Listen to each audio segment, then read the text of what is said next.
E aí, fala comigo, como é que você tá? Bom, tá a gente aqui, episódio número 2. E, cara, DRP Podcast é isso. É esse podcast de uma visão disruptiva e a gente já tem um convidado hoje, daqui a pouco você vai conhecê-lo. Eu só queria falar algumas coisinhas contigo antes. Quero te propor um desafio nesse momento. Vamos chegar a 1.000 seguidores? Manda agora esse vídeo aqui, manda pro teu amigo, pro teu irmão, pro teu papagaio, pra vizinha, pra aquela mulher chata que você conhece, mas que ela precisa ouvir o que tá dizendo aqui. Manda pra ela também. Vamos chegar a 1.000 seguidores. A gente tá muito feliz com tudo que tá acontecendo, mas a gente precisa da tua ajuda, viu?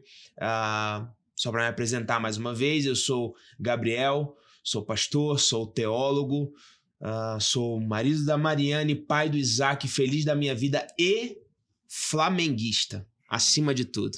Olha, somente flamenguista. E aí aqui é a razão pela qual eu estou do lado desse homem. Tem uma alma chorando. Tem uma alma chorando aqui dentro. E o Senhor me botou do lado dele para poder... Só tem uma coisa a dizer. Segue o líder. As Palmeiras do campo, varão.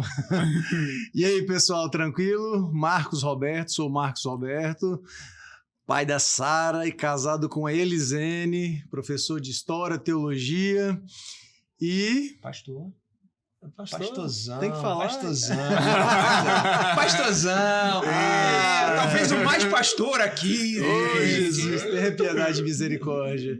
Mas estamos aí, gente, para continuar o papo que nós começamos semana passada, né? É verdade. E hoje a mesa, uma participação especial, cara. A mesa está posta e hoje, assim, com um cara que para mim é um fenômeno, uma mente brilhante.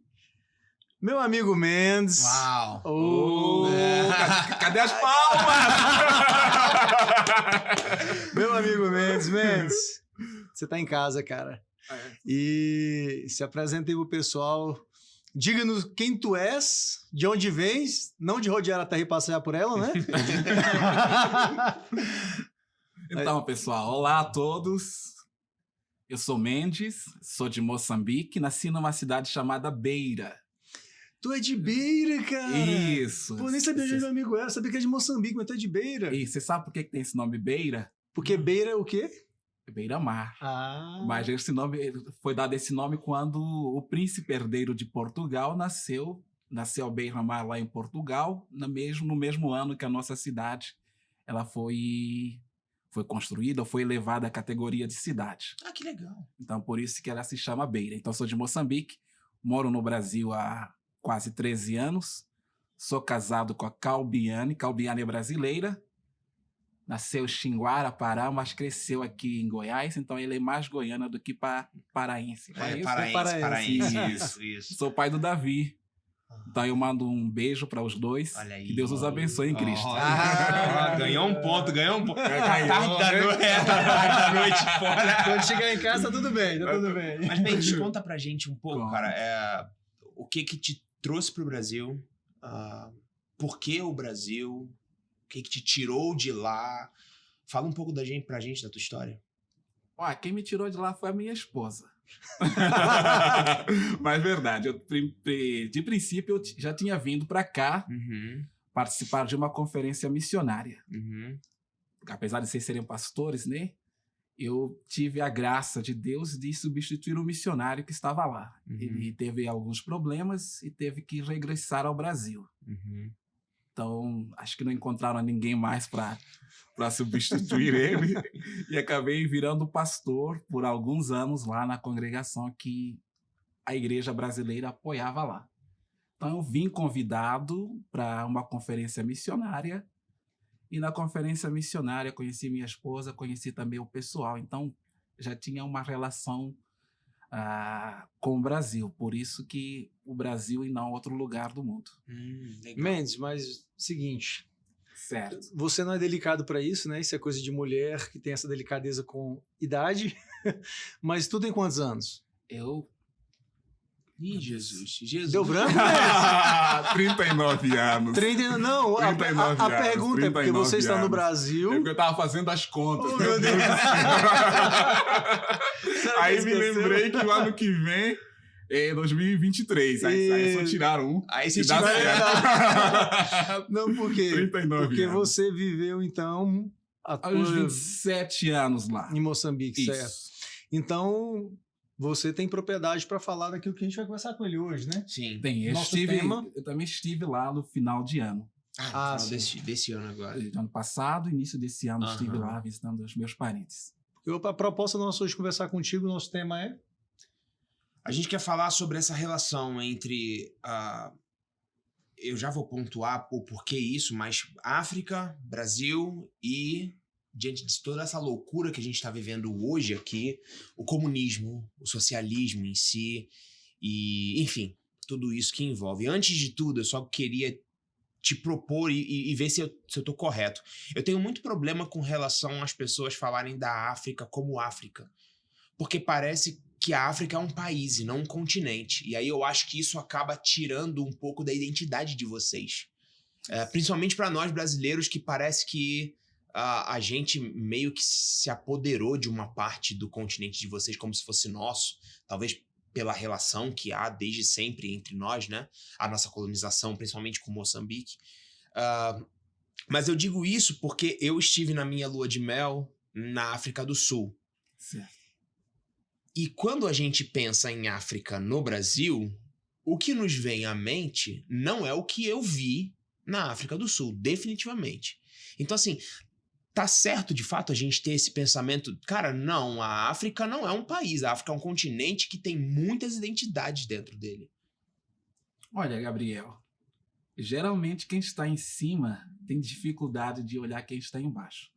Uhum. Se, por exemplo, você perguntar a um americano a respeito da América Latina, ele vai pensar que todo mundo fala espanhol. Uhum. E não é bem assim. Uau.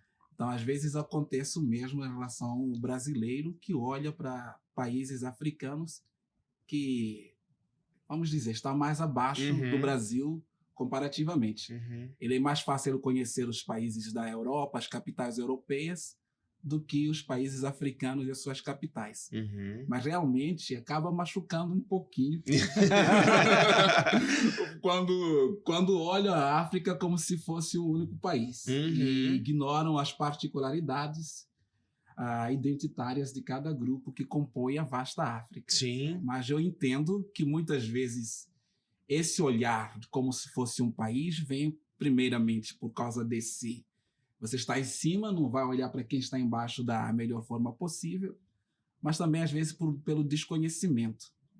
Que vem de, por exemplo, quando você diz que a África que você viu é diferente da África que aparece para muitas pessoas, é porque, geralmente, o que vende é ruim. As notícias que vendem são as notícias mais difíceis, do sofrimento, da dor, da luta. Então, acaba vendendo mais. Então, não há essa diversidade africana espelhada na mídia, então acaba que as pessoas acabam não conhecendo a África que a gente conhece. Você sabe que eu vivo isso em relação ao Rio de Janeiro, né? O Rio de Janeiro, por exemplo, fora do Rio de Janeiro, parece para todos que a gente vive num campo de batalha. É isso. Falou disso, Você saiu de casa, você botou uma leja prova de bala. Ai, meu Deus do céu. E aí, quando as pessoas vão para o Rio, aí, nossa, mas caramba, é tranquilo, né? Sim, é tranquilo. E em relação à minha viagem para a África, foi para a África do Sul. Foi muito emocionante. Primeiro porque eu estava em lua de mel, né? Certo. E segundo porque eu sempre sonhei em conhecer aquele continente. E daquilo que nós conversávamos antes, dessa minha fase de desviado, de loucão e tal, eu ia para trabalhar no trabalho de interpretação de alguns missionários da igreja que eu fazia parte. Traduzir para o inglês, num trabalho missionário que eles tinham lá. E aí, nesse meio tempo, a vida deu um bololô, enfim, me perdi e tal, e aí mas aquilo continuou queimando no coração. Aquilo continuou queimando no meu coração. E quando eu cheguei na África do Sul, eu toquei nesse solo. Eu tô aqui, finalmente, sabe? Fora que eu tive uma experiência muito linda. Eu acho que eu já comentei contigo. Eu tive uma experiência muito forte, assim, indo pra lá no avião. Eu dormia e acordei, aí olhei no mapa, aí a gente estava passando em cima do deserto do Negev. E aí cara, o máximo de perto de deserto que eu conheço são as dunas de Natal. Os Lençóis Maranhenses. Os Lençóis Maranhenses e tal. E aí eu abri a janela do avião. Aquele sol enorme entrou, tava de dia já. E aí eu vi aquele mar de areia. E eu comecei... E aí eu fiquei anestesiado mesmo. Assim, mesmo. E eu comecei a olhar e na tela do avião tinham as indicações de algumas tribos reconhecidas. Eram tipo os acampamentos das tribos, alguma coisa assim, parecida, porque ele apontava assim, no meio daquele nada, assim. E aí eu fiquei, meu Deus, cara, como é que o povo faz pra viver aqui no meio? E tipo, não tem nada perto, era areia pra tudo quanto é lado e tal, pá. E aí no meio daquela loucura lá, Deus falou assim comigo: e você acha que eu ainda não chego neles? Cara, nesse momento eu tive um encontro. Tanto que aí, logo depois, eu tive que fechar a janela porque eu não aguentava mais meus olhos ardendo por causa do reflexo, né, na areia. E eu fiquei chorando ali por causa desse negócio com Deus.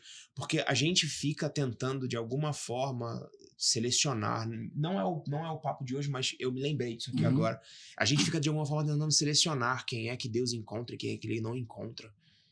E aí, Deus falou comigo: e você acha que eu não encontro com eles aí? Mesmo no meio do nada? Essa é a grandeza do nosso Deus. Uau. Você foi encontrado, não foi, Mendes? Foi. Não, é como alguém disse, né? Que o existencialismo, que é uma corrente filosófica que trabalha com a crise, ele nasceu nos cafés de Paris. Porque geralmente, nos lugares mais áridos, mais difíceis, mais recônditos, as pessoas só podem esperar em Deus, esperar uma graça maior. Que massa. Então, muitas vezes, o existencialista, do alto da sua torre, com tudo de bom que o cerca, ele pensa que aquela pessoa que está no sofrimento está mais distante de Deus, quando muitas vezes o tanto das coisas boas que o cercam é que lhe afastaram de Deus e não o permitem enxergar, por exemplo, o seu estrelado, ou a grandeza de Deus. Uau. E como é que você encontrou com a fé cristã? Você foi criado numa família assim? Olha, Moçambique, a região sul da África, o evangelho é um pouquinho mais fácil de ser divulgado. Tem uma profusão da evangelização maior do que na África do Norte. A parte central e o norte da África é dominado por países islâmicos. Então, nesses lugares, a evangelização é um pouquinho mais difícil comparada ao sul de África, que tem a maior liberdade de propagação do evangelho. Então, meus pais já faziam parte de uma igreja chamada 12 Apóstolos, mas eu vim conhecer a fé a partir também de um trabalho da Igreja Universal. Olha que Deus usa a mula de Balaão, não vai usar ele. Jesus, amado. Na verdade, veio primeiro por causa de um irmão da Assembleia que pagava um programa na televisão local que passava testemunhos de várias pessoas espalhadas pelo mundo que encontravam a Cristo, e a partir desse contato através da televisão, eu fui para a Igreja Universal. Comecei a frequentar a Igreja Universal muitos dias, muitos meses e alguns anos, até que eu depois migrei para essa Igreja Assembleia de Deus. Dizem que a Igreja Universal é a porta de entrada para muita gente. Mas a Assembleia ainda lá? Ainda lá. Ainda lá. Essa Assembleia que eu já entrei era a Assembleia que havia enviado os missionários brasileiros que estavam lá. E a partir desse contato com esses missionários que eu fui sendo discipulado e conhecendo melhor a fé. Que legal. Mendes, eu tô me coçando para te perguntar aquilo que eu te perguntei agora. Pergunte. Questões políticas, né? questões políticas. Principalmente da região que você veio. Agora nós estávamos conversando e você comentou, né, sobre essas questões do comunismo em si lá. Eu estou me coçando para entrar no Mas assim, conta pra gente um pouco. Tu falou, né, essa questão Falei sim. Então, a África como tal, assim, acho que toda a África em algum momento abraçou o comunismo ou o socialismo, com exceção de um outro país. Porque quando começaram as guerras de libertação da África, ou quando os africanos começaram com voz mais unida, clamando por independência, então eles não encontraram abrigo nos países capitalistas. Quem colonizava a África? Portugal, França, Inglaterra, todos esses países faziam parte da corrente capitalista. Uhum. Então, quando os africanos lutaram, buscaram a sua independência, não encontraram, esses países não quiseram abrir mão da sua fonte de recursos. Uhum. Então, eles não quiseram dar a independência. Então, os africanos tiveram que lutar. E para conseguir ajuda, os africanos tiveram que se aliar à antiga União Soviética. A União Soviética queria estender seu domínio no mundo. Também tinha seus ideais que ele queria estender no mundo, e também tinha a questão da Guerra Fria, que estava travando com os países capitalistas, capitaneado pelos Estados Unidos. Então, os africanos acabaram se aliando às repúblicas que já faziam parte daquilo que nós chamamos de comunismo. Muitos moçambicanos, por exemplo, foram formados em Cuba, na antiga Alemanha, RDA, República Democrática Alemã, na própria Rússia. Então, caramba, eles pegaram esse pessoal, levaram para lá, formaram eles e depois mandavam eles de volta ou não? Eles ficavam pra lá mesmo? Voltavam. Alguns, por exemplo, a questão da guerrilha, a Argélia estava também ligada à questão comunista. Muitos foram formados lá para ter a formação militar e também a formação acadêmica. Então, na verdade, eles foram para passar pelo processo, porque segundo as literaturas, o socialismo é o processo que vai te conduzir ao comunismo. Isso, mas então, é como se eles não tivessem, assim, eu entendo a cabeça dos nossos libertadores, né? Eles não tinham onde recorrer. Não tinha como lutar com as agaias, com paus contra armas de fogo. Sim. Então, os únicos que haviam... O que é as agaias? As agaias, como se fossem lanças, né? Entendi. Aqui é cultura, né? Então, não havia como eles lutarem com os meios que eles tinham disponíveis contra canhões, armas de fogo e tudo mais. Então, eles encontraram guarida nos países comunistas. Eles foram ser lá treinados, receberam armamento. Não era de graça, a gente sabe, porque a questão de depois você tem que pagar de outros meios, etc. Então, eles lutaram, conseguiram independência, e muitos países estabeleceram o comunismo como o regime que deveria vigorar em seus países. Isso em 1950... 75, que é o caso de Moçambique. Acho que também Angola ficou independente em 75. O último país africano ficou independente em 91. Caramba, recente. Isso, é recente. É até por isso que também se explica um pouquinho das dificuldades que, às vezes, o continente africano ainda passa. É porque aqui no Brasil a gente teve essa presença, ainda há, né? Mas enfim, a presença muito marcante dessa ideia comunista na 50, né? Na década de 50 tem aquela carta aberta lá dos comunistas e tal. É legal porque eu estava olhando até em 1946 com a República Populista, parece que já abre as portas. Né? As portas já se abrem, aí vem a Revolução Cubana de 51, né? Se não me engano, 51. Então o Brasil já começa a olhar para fora, e parece que em todo o país sempre tem aquela galera que quer ver o que está acontecendo e trazer para aqui. Trazer para o seu cercadinho as ideias revolucionárias. E aí é engraçado que as pessoas falam que no Brasil nunca teve o socialismo. Então, beleza, eu não estou falando que teve. Vamos só pensar um pouco. 56, Juscelino ascende ao poder. Juscelino coloca quem para construir Brasília? O pessoal do Norte, do Não, Nordeste. não, quem faz o projeto? Oscar Niemeyer. Uhum. Oscar Niemeyer, ele era afiliado a qual partido? Partido Comunista do Brasil. PCB. Sim. E qual que é o projeto que eles usam para construir Brasília? O mesmo projeto era projetos de arquitetos soviéticos. Com a mesma intenção com a intenção de construir em Brasília a cidade socialista. Não, o modelo de cidade socialista. É mesmo? Sim. Não sabia. E aí, o que acontece? Você vai pegar nos livros de história aqui que mostram esse modelo da cidade comunista ideal, você vai ver o retrato do que é Brasília. Toda a arquitetura de Brasília é idêntica, né? Ou muito parecida. Então, assim, aí Oscar Niemeyer, um filiado ao Partido Comunista. Os que sucede Juscelino também todos enamoravam com o comunismo, né? Enamoravam com esses ideais revolucionários.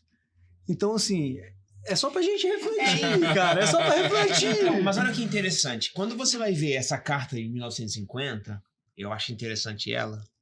Eu tenho tentado estudar ultimamente, até porque é pauta, enfim, né? Isso. Mas aí, quando você vai ver a carta, em um dos momentos ele fala sobre isso. Ele fala assim, e eles estão nas vésperas, parece muito que é o que a gente está vendo. Você lê a carta, parece muito que é alguém de agora escrevendo, assim, da ótica deles, é claro, né? Deles parece que, enfim.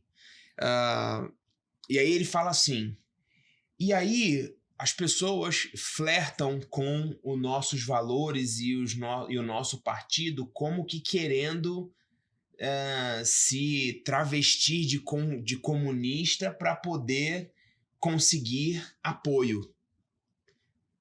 E guardadas as devidas proporções, será que não é o que a gente está vendo muito acontecer hoje em dia? Inclusive no meio cristão? Pessoas se travestindo de valores ou pessoas utilizando os valores cristãos para poder conseguir o nosso apoio? E aí, Mendes? O abacaxi está contigo agora.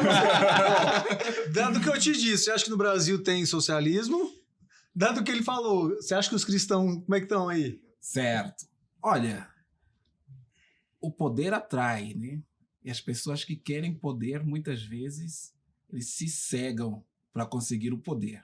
Por isso que, vou até citar um versículo bíblico, né? Diz que aqueles que querem muito dinheiro, que amam o dinheiro, caem em muitas transgressões. Quem ama muito poder, é comum que muitas vezes faça de tudo, mais alguma coisa para conseguir o poder que ele tanto deseja.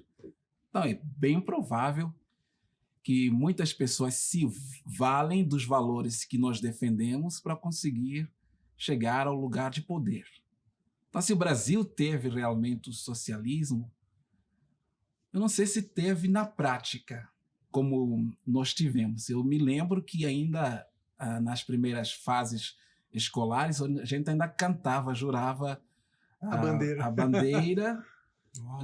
Nosso hino era a exaltação da bandeira do partido que era o guia. Eu me lembro que dizia que viva Frelimo, que é o guia do povo moçambicano.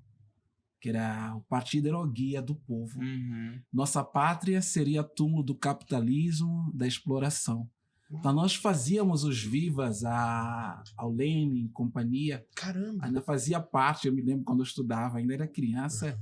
Não estuda mais hoje, não, mano? Nas primeiras fases do ensino, né? Nas primeiras fases do ensino. E, inclusive, também eu ia nas cooperativas populares com a minha mãe para comprar a comida, porque tinha uma única cooperativa, Sim. que era a única loja do povo, né? Que ficava em cada setor. Então, todas as pessoas iam para o mesmo lugar, faziam aquela fila enorme, que nós chamamos de bicha lá. Portugal isso, também isso. Então, mas até hoje é assim?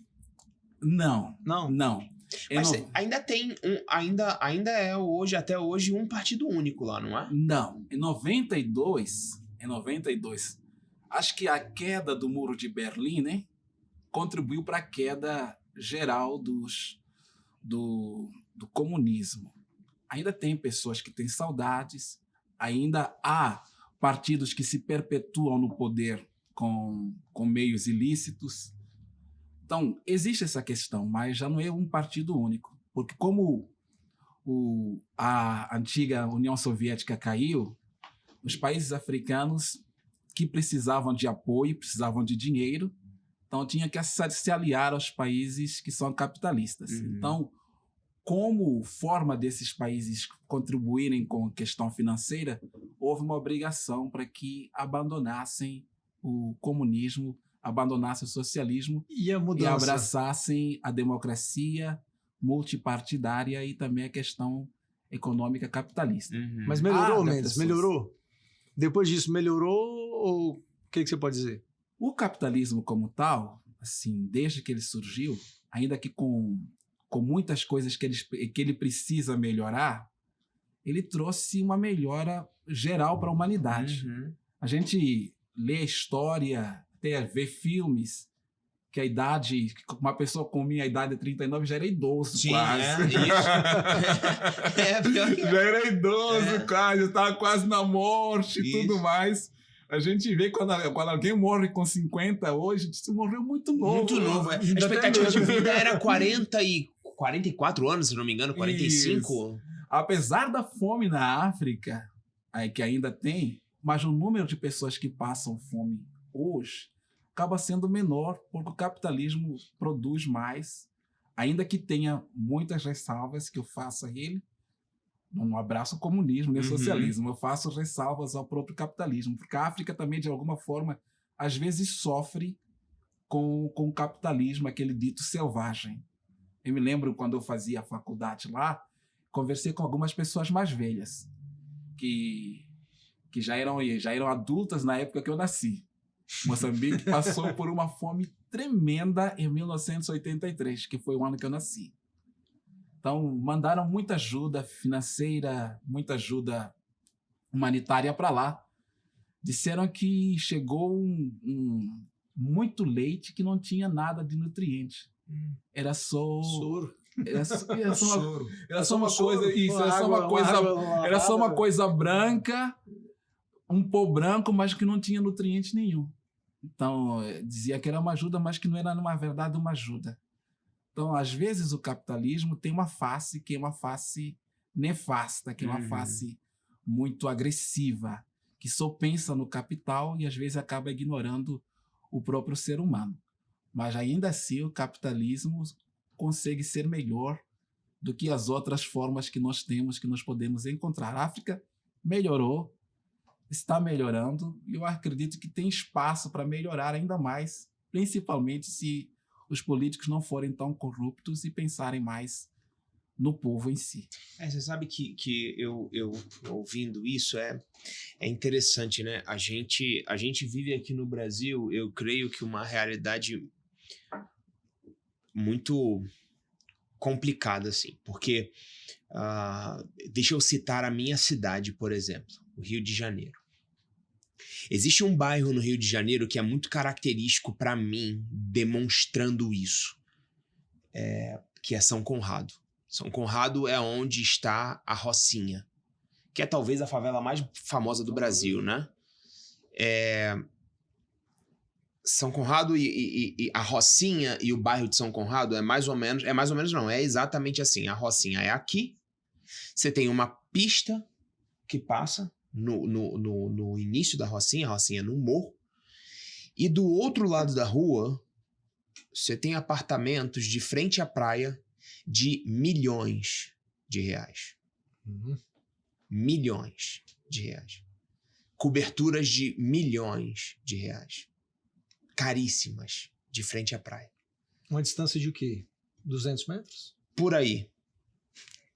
Mais ou menos. De um barraco se você chegar do início da Rocinha. Do início da Rocinha. Início embaixo, né? Da Rocinha. até a praia, andando mais ou menos uns, sei lá, 400 metros, se der, isso. Então, se você pegar do início da favela para a portaria de um prédio de um apartamento de milhões, você tem 400 metros que dividem isso. E o cara que mora nesse apartamento de milhões, esse cara não comunga da mesma realidade do cara da favela. E aí, para mim, isso demonstra... Ah, Gabriel, isso demonstra o Brasil, o mundo. Não, sim, mas eu tô falando do meu lugar de enxergar as coisas, né? Para mim, isso demonstra a realidade do Brasil hoje. E aí é por isso que eu acredito que ainda... isso é uma afirmação, mas é uma pergunta ao mesmo tempo. Será que é por isso que ainda persiste tanto esse pensamento comunista no sentido bom do comunismo? Deixa eu emendar uma outra pergunta. O comunismo, ele já nasce ruim? Porque assim, se a gente for pensar o socialismo, se a gente for pensar no sentido primeiro, puxa, será que a gente não poderia dividir um pouco melhor essa brincadeira aqui? E aí o cara que tá lá no apartamento de frente à praia, num apartamento de 10 milhões, 7 milhões, tem noção? É exatamente isso, cara. Não tô exagerando, não. São coberturas de 10 milhões, 15 milhões, e do outro lado da rua existem pessoas passando fome na Rocinha. Fome mesmo. Não fala isso que o Marcos aí fica feliz. Ele tá aí pensando lá no amigo Guilherme Boulos, vamos invadir. Vamos invadir qual apartamento? Meu Deus do Me céu. passa certinho o endereço desse prédio aí. O Boulos já tá anotando lá, Tá né? anotado aí, ó. Manda pro Boulos manda pro Boulos esse episódio do podcast. Então, sinceramente, que não é isso que talvez ainda aguarda. Eu não sei como é a realidade lá, mas eu imagino que vocês devam passar por alguma coisa parecida. Passamos. De pessoas que... E aí, pra mim, esse é um grande problema em relação ao comunismo, que é assim, eu não consigo aceitar o fato de que... eu sempre cito esse exemplo, mas é porque ele é real. Quando a União Soviética termina, tem bilionários russos. E tem gente morrendo de fome. Então, como é que a gente conseguiria... Será que alguma vez ele foi bom? Olha, eu acredito que ao identificar um problema, eles sempre são muito bons. Só que o remédio que eles acabam oferecendo como solução do problema acaba sendo pior do que o problema que eles identificaram. Vou dar exemplo assim do principal proponente do socialismo ou do comunismo, o Marx. Uhum. Ele vê a revolução industrial de sua época, vê como as relações estavam se degradando por causa da revolução industrial, porque tudo era manufatura. Isso. A empresa caseira, toda a família trabalhava para fazer o sapato, para fazer a camisa, a calça. De repente tem uma indústria que faz tudo em série. Isso. Bota uma máquina, despede todo mundo. Exatamente. E todos passam a depender dessa indústria. Uhum. E essa pessoa que é o dono da indústria, ele estipula o valor, a forma como você tem que trabalhar. Uhum. A gente sabe que até crianças trabalhavam nas indústrias e a situação era degradante para muitas dessas crianças e as senhoras e os homens que trabalhavam. Então ele identificou corretamente o problema, só que a solução que ele oferece é uma solução que acaba sendo pior que o problema. E há muitos aproveitadores, muitos desses líderes comunistas, nós podemos ver aqui mesmo no Brasil, entre as pessoas que gostam, que apreciam essa corrente de pensamento, essa ideologia, quase todos são ricos, né? Uhum. Os líderes dos partidos mais alinhados à esquerda, ao pensamento comunista, são ricos. Uhum. São ricaços, enquanto muitas pessoas que apoiam esses partidos, algumas pessoas estão no Nordeste ou espalhadas pelo Brasil, são pessoas muito pobres, com exceção dos grandes artistas ou daqueles intelectuais que estão nas academias, que também fazem parte, comem desse bolo, as pessoas realmente que estão na ponta, que apoiam, continuam pobres. Em Moçambique tem um caso engraçado, trágico em relação a isso. Engraçado se não fosse trágico, né? Imagina, trágico mesmo, porque a pessoa que disparou, segundo os nossos livros de história, o primeiro tiro para começar a luta pela independência, falou recentemente que eles tinham direitos de serem ricos, porque eles haviam entregado a sua juventude para salvar a pátria. Então, eles quiseram salvar a pátria de um colono que era estrangeiro, para eles mesmos se apossarem. Colono. Exatamente. Para eles mesmos serem os donos da terra, para eles oprimirem e se aproveitarem do seu próprio povo. Então, é muito comum que o comunista ou o socialista identifique um problema que é real, que exista, mas só que a solução que ele oferece sempre é uma solução pior do que o problema que ele identificou. Mas é engraçado, então, que Marx vai quebrar as próprias pernas, porque eles vão olhar para aqueles 3 primeiros pensadores, que eu não vou lembrar o nome agora, que cria o socialismo, né? E são até taxados como socialista utópico. Os franceses. Né? Que aquilo ali é uma utopia, que não tem como você converter aquele sonho em uma realidade. Aí Marx vai e olha para aquilo ali e fala, não, então a gente tem que fazer uma revolução, tem que ser através da força, da brutalidade para conseguir aquilo ali. Então, assim, ele olha para algo que ele fala que é utópico e quando ele está olhando para aquilo que ele acha que é utópico, ele está falando do quê? Ele está falando do pensamento. Ele está falando da organização, da divisão, da igualdade.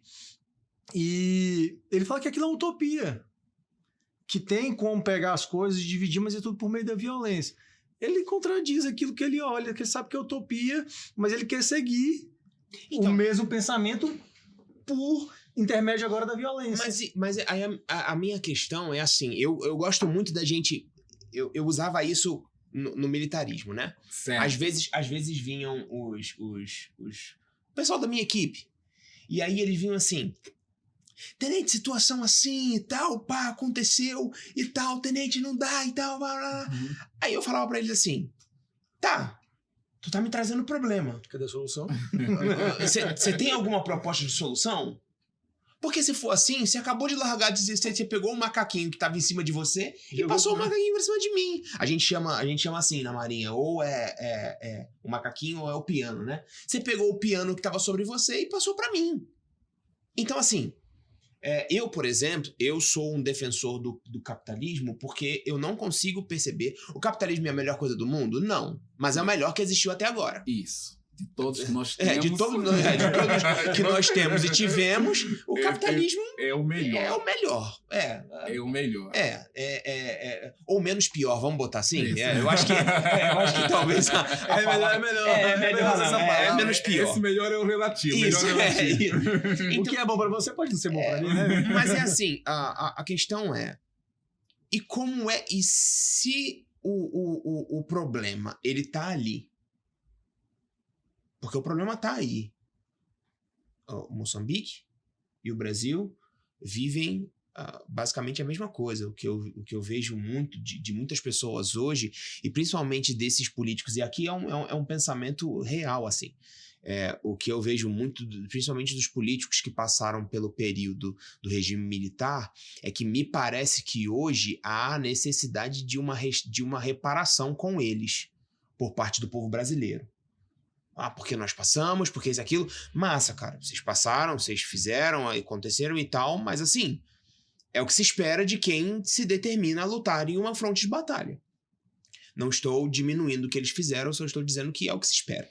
Enfim, mas se não for esse ou essa a saída, qual seria? Entende a questão? Assim, porque a gente precisa... A minha grande preocupação, Mendes, é assim, ó, é que eu olho para a minha geração, eu olho para as pessoas que têm a minha idade. Eu tenho 33 anos. E eu olho para os meus amigos da minha faixa etária eu conheço uma grande quantidade de pessoas. Eu não conheço ninguém que está se envolvendo com a política de forma sadia. Aliás, eu conheço um. Que infelizmente está hoje envolvido com um cara no Rio de Janeiro que é um... Enfim, não vou entrar nesse mérito aqui. Então, entende? Assim, a gente precisa propor uma solução se a gente tá vendo problema. Olha, eu acho que há espaço para essa solução, mas o espaço para a solução não deveria passar nunca, mas nunca pelo socialismo ou pelo comunismo. Eu não sei se às vezes a gente tem amnésia ou a gente cria esse mundo utópico que o Marcos falou, que na verdade todos nós queremos. Aliás, a gente olha para o mundo, vê as desigualdades, aquilo afeta-nos, né? Eu sempre me lembro de uma figura que é uma das figuras mais tristes que eu já vi. Acho que as pessoas que viram também enxergam nessa fotografia uma das coisas mais tristes que já se viu na história da humanidade. Que é uma criança africana, desnutrida, sentada, que está prestes a morrer. Do lado dela tem um urubu. É a foto do Sebastião Salgado.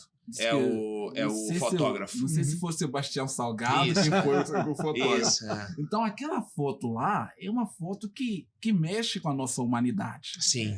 Nós não queremos uma humanidade que tenha aquilo. De outro lado... Mas aquele era o retrato do comunismo. Ou não? Não, assim, porque os países africanos, desde que conquistaram a independência, muitos não conseguiram estabelecer uma unidade. Porque a unidade que nós temos enquanto territórios na África são territórios que forçaram grupos a conviverem, que não são fronteiras naturais. Não são fronteiras naturais. Por exemplo, tem parte de Moçambique que está no Malawi, no Zimbábue. Uau! Então, tem tipo uma faixa de Gaza, assim? É uma ideia parecida com essa. Exatamente, porque o que o colônio fez? Ele foi estratégico nesse sentido, né? Para o mal, no caso. Eles disseram, vamos dividir para dominar. Então, como as tribos, cada um já tinha a sua cultura, seu jeito de ver o mundo, de estar no mundo, então foram obrigadas a conviverem juntas. Então, não conseguiram estabelecer uma paz duradoura, uma unidade duradoura. E tem também a ingerência externa, que é muito comum. Acho que tem aquele filme Diamante de Sangue. Aquele filme Diamante de Sangue, apesar de ser ficção, ela retrata um pouco da realidade que é comum. Você instiga a revolta popular para você conseguir comprar as coisas mais baratas. Como o continente ainda tem muitos recursos, então você instigando a revolta, você tem esses problemas. Aquela foto é foto de um país que está em problemas, que tem alguém que é um ditador que está dominando o país e um país que está dividido, que está em problemas graves.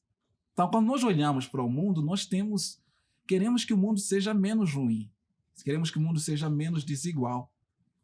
Mas a humanidade sempre vai ser desigual.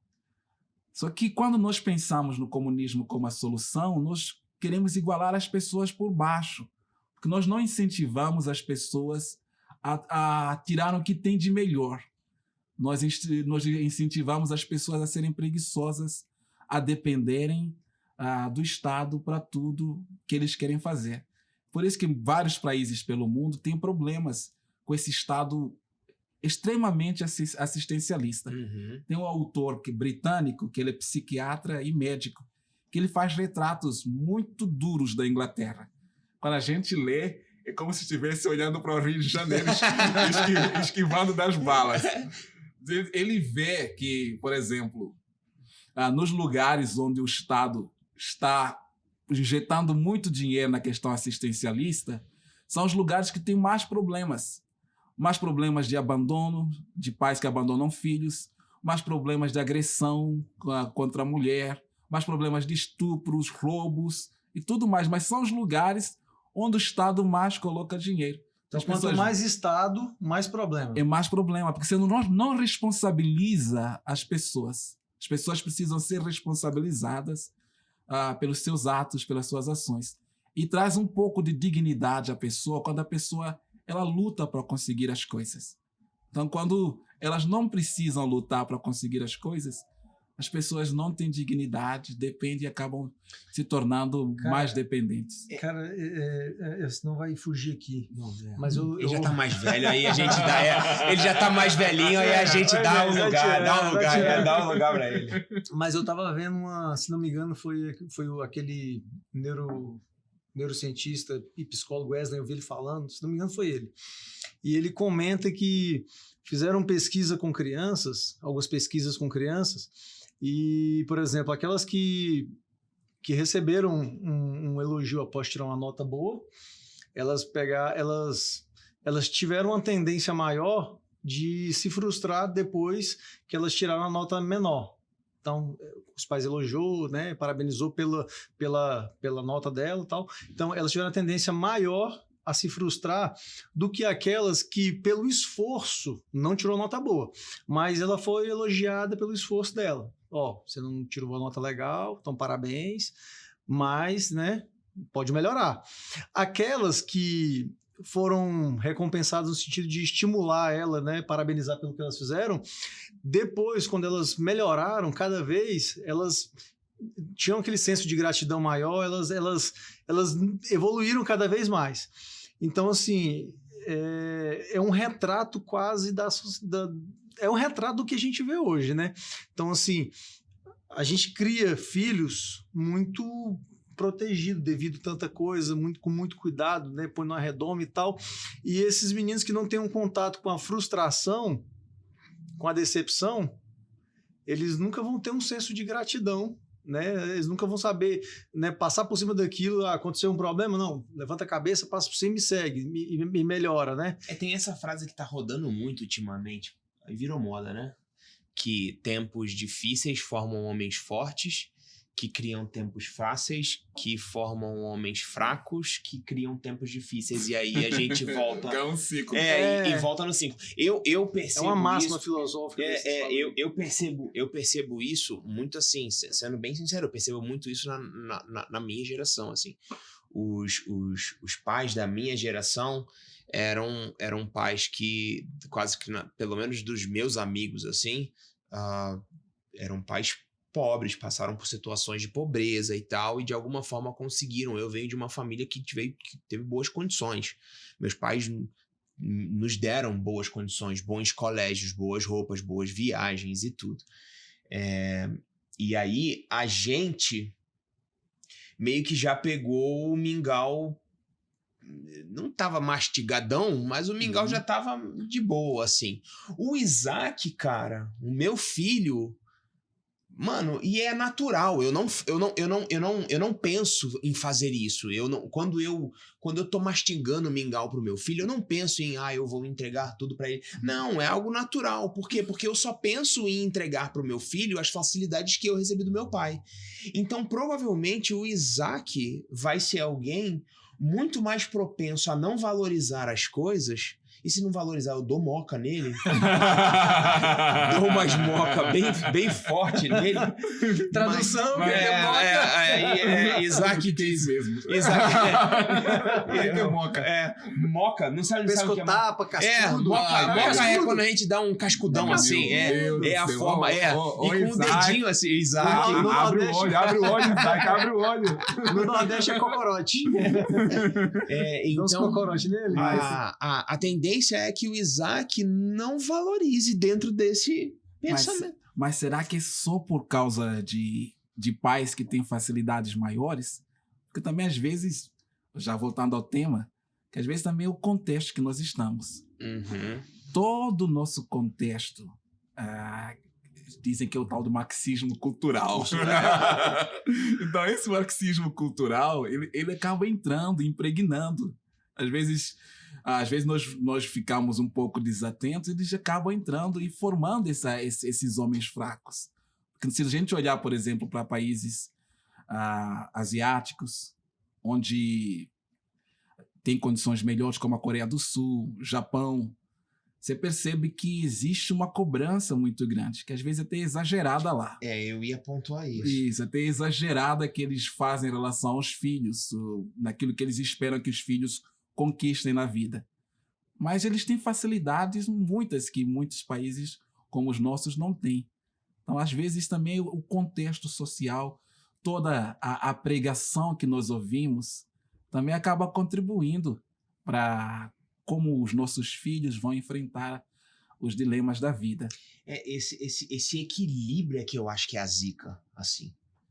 É da gente, onde é que a gente... Porque, por exemplo, aí no Japão você tem talvez os maiores índices de suicídio do mundo, Isso, né? Japão, então, então, assim... Eu também não quero trocar isso por aquilo. Aí é a gente só trocar de problema, não é? Isso. Então eu tô com um problema aqui e aí eu passo para outra mão, continua um problema, só são problemas diferentes. O que eu penso é, puxa, a gente tem evoluído em tudo, em pesquisa, em tecnologia, em pelo menos buscar mais sustentabilidade, enfim. E a gente não consegue evoluir politicamente. Isso, não só politicamente. Tem uma coisa que a gente, acho que, como se diz, evoluiu.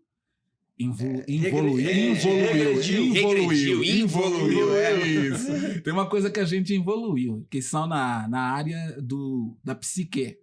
Uhum. Eu penso, até tem um livro de um pastor americano, chama-se Nossa Suficiência em Cristo. Uhum. Ele fala sobre 3 perigos que rodeiam a Igreja de Cristo. Ele entende que o misticismo exagerado, o pragmatismo e a psicologização exagerada. Uhum. Há um tipo de psicologia que é muito comum no nosso tempo. Não estou dizendo que a psicologia é errada. Sim. Ela é boa, ajuda muita gente a enfrentar os dilemas, problemas que são comuns.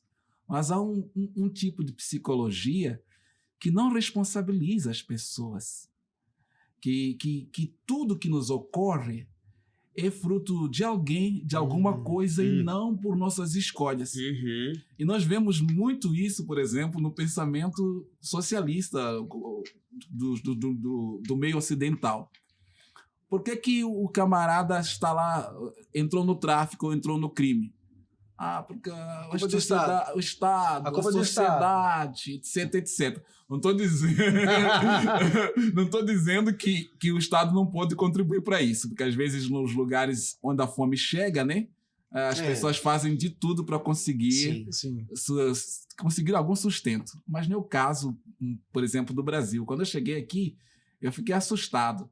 Tinha gente que trabalhava 6 meses, pedia conta, conversava com o patrão, ficava uns 6 meses recebendo aquele auxílio desemprego, tá de boa, conseguia um emprego, tinha tanto emprego que ele fazia essa coisa. Então não havia aquela responsabilização, porque tinha o Estado sempre acudindo e ele não se dedicava, não fazia uma carreira no trabalho que ele estava inserido.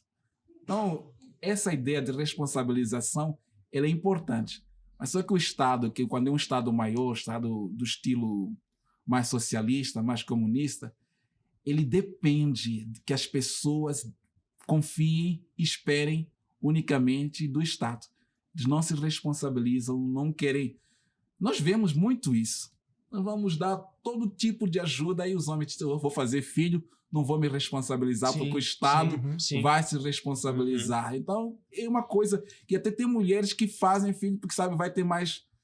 Quanto mais filho, vai ter mais ajuda, mais auxílio e tal. Isso. Então, eu acho que nós precisamos de um Estado que fale com o povo, que o povo precisa se responsabilizar. Então, nos estados comunistas, socialistas, isso não é possível. Isso não é possível, né? Não é possível. Não é possível. Não é possível que eles digam, sejam responsáveis, lutem, batalhem, não fiquem esperando que a coisa caia do céu. Cara, é engraçado que o Mendes sempre, quando a gente se conhece, ele sempre perguntava sobre os projetos lá no Sertão, né? Ele sempre me perguntava nos projetos que a gente fazia no Sertão.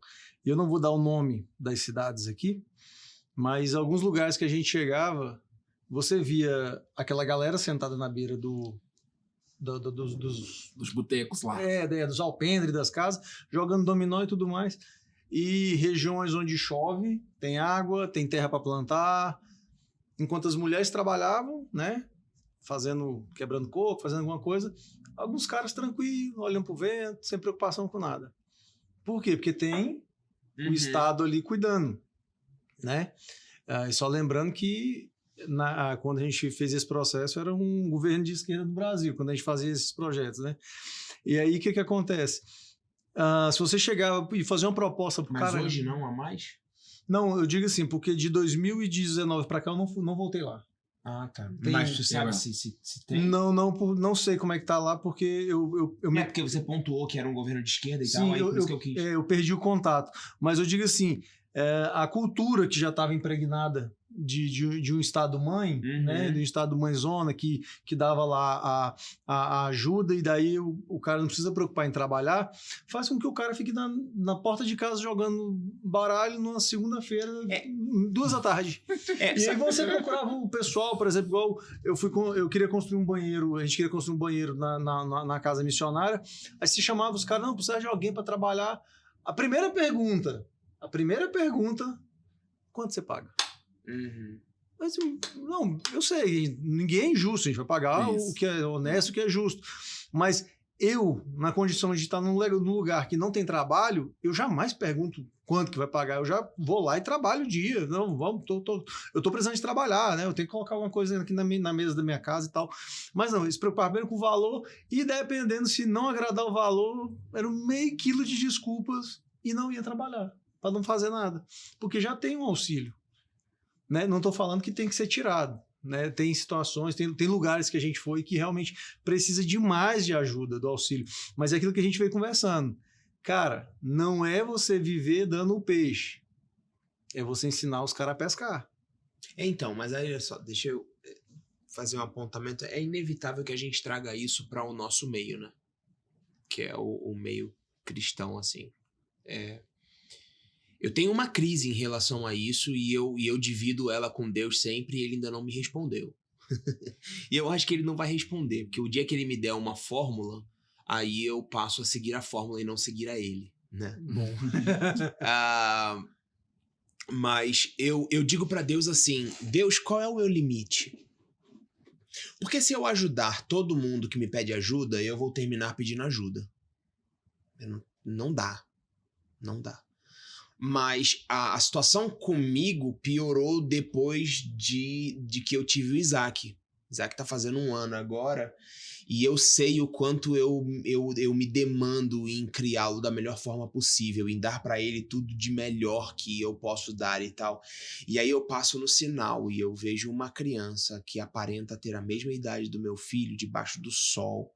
Porque o pai tá vendendo um amendoim, ou uma bala, ou um pano, ou alguma coisa. E esse cara não me parece ser um vagabundo que tá esperando alguma coisa. Não, ele tá indo pra rua atrás de um sustento pra família dele. E aí eu vejo aquela criança estando ali. E eu penso que eu protejo meu filho, que a Mariane compra um protetor solar que vem lá do Japão, que é o melhor do mundo, que não foi o quê e tal. E a criança tá ali. Então, assim, mente, é uma crise no meu coração isso. Cara, onde é que a gente vai parar? Porque eu sei que Judas falou aquilo por uma questão de hipocrisia do coração dele. Mas... caramba, cara, tem muito dinheiro que a gente gasta com muita coisa na igreja que podia ser repartido e dado aos pobres. Olha, eu concordo com você. Eu acho que a preferência de Cristo pelos pobres é uma coisa notória. Acho que até por causa disso, dessa preferência de Cristo pelos pobres, tanto católicos, protestantes, principalmente o pessoal da Teologia da Libertação e da Missão na Íntegra, acaba se alinhando muito às ideologias de esquerda, socialista e comunista. A igreja brasileira hoje não é uma igreja pobre. Eu estava num culto, em um determinado lugar, em 20 minutos fez-se uma coleta de 123... Isso. R$1.000? Isso. Reais. Isso. Num culto. É claro que os irmãos iam pagar mensalmente durante uns meses. Mas aquilo foi assustador para mim. Mas, desculpa a pergunta, mas qual que era o propósito desse valor? Era construção? Era para... Reforma? O que era? Isso, estavam arrumando o som da igreja e outras coisas mais. Mas deixa eu só colocar aqui um parêntese. Eu não sou contra isso. Eu acho que quando a igreja de Cristo decide estabelecer algum lugar de culto, eles devem fazer um melhor para honrar o seu Deus. Sim, concordo. Plenamente. Acho que Deus fica feliz quando a gente se importa com o lugar do culto. Até porque a nossa casa, a gente não vai botar as coisas de qualquer maneira. De qualquer maneira. Exatamente. A minha crítica é que muitas vezes nós fazemos essas coisas e esquecemos das outras. Isso aqui me martiriza também, me deixa em crise. Me deixa em crise. Eu me lembro de alguns anos, quando eu cheguei aqui, que ainda tinha mais contato com os missionários, eu fui para uma igreja batista, era uma igreja pequena, no setor Bueno, que ela sozinha sustentava uns 12 casais de missionários. Mas eu fui numa outra igreja, que era uma igreja sede, que tinha debaixo das suas asas umas 300 igrejas, que não sustentava nem 5 casais de missionários pelo mundo. Isso aqui foi assustador para mim. Eu disse, o que tem na cabeça desses líderes? Que eles não enxergam que a nossa tarefa é fazer missão. E fazer missão demanda custos, dinheiro. E a igreja pode fazer muito mais do que ela faz. A igreja brasileira já faz. É bem verdade que se você vai nos lugares mais afastados ou no moradores de rua, quem está lá é a igreja. Geralmente são pessoas religiosas que estão fazendo o trabalho de assistência. Mas nós podemos fazer mais. É claro que quando a gente faz dentro da igreja, tem que estabelecer alguns critérios, como Paulo também estabeleceu, para que a igreja não sustentasse entre seus membros aqueles que não quisessem trabalhar. Que também Deus não tem... Você sabe que eu uso como exemplo, a minha família, eu tenho uma parte da minha família pequena, mas que mora em Brasília. E eles são espíritas. E eles têm um trabalho de caridade fantástico. Fantástico, assim. Eu, inclusive, já fui abraçado por atitudes deles que... Não, Gabriel... Tu tava falando outro dia e tal, que tu tava precisando de um negócio aqui, ó, pega essa mesa aqui e leva. Não, tia, que isso? Tu tá maluco? Gabriel, leva a mesa e tal. E eu assim, posso comprar, né? Eu posso Gabriel, comprar. Leva a mesa e pronto. E aí, eu acho assim, a gente subiu enquanto igreja em algumas, tá?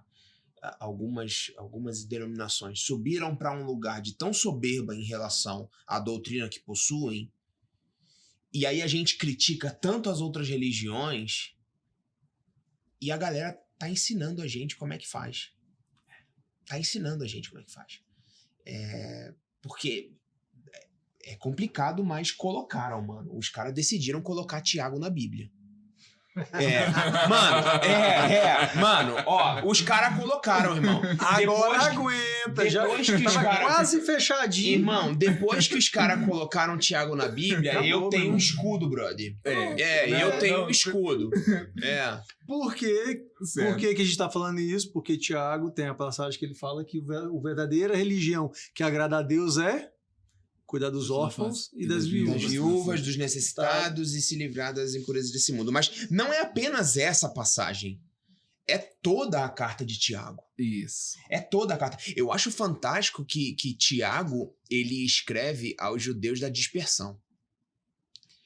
Então é assim, pensa comigo, é uma galera que já não tá numa situação confortável. Estão fugidos, né? Alguns conseguiram levar suas coisas, outros talvez não.